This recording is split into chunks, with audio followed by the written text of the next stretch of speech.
All right, we've been through questions 1 and 2. Question 1, what do you mean by that? Question 2, how did you come to that conclusion? Question 3, have you ever considered this? Okay, perhaps this is where you express your understanding or your belief about X, because they brought X to the table. They said they believe X to mean this.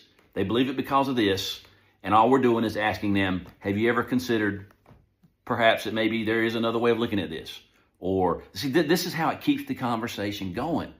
And these are where you'll find opportunities to say, well, some people may never have thought about that. In other words, until I read this book, I had never thought about these questions. I had, in some way, shape, form, or fashion, asked some of them over time, but there was not a system. And I'm not saying we don't treat people like puzzles to be solved. What we're looking to do is to engage culture.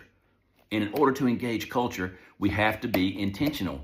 Otherwise, we just kind of float around, and that doesn't work. It doesn't produce a lot of fruit.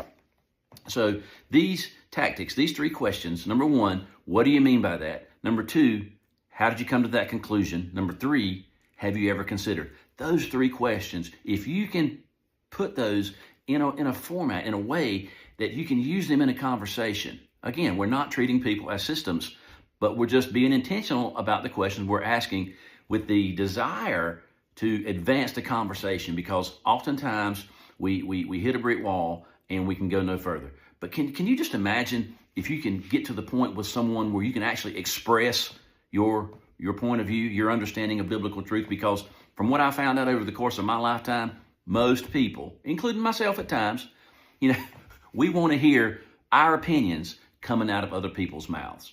So look here, let's create dialogue with our culture. Let's not shut it down.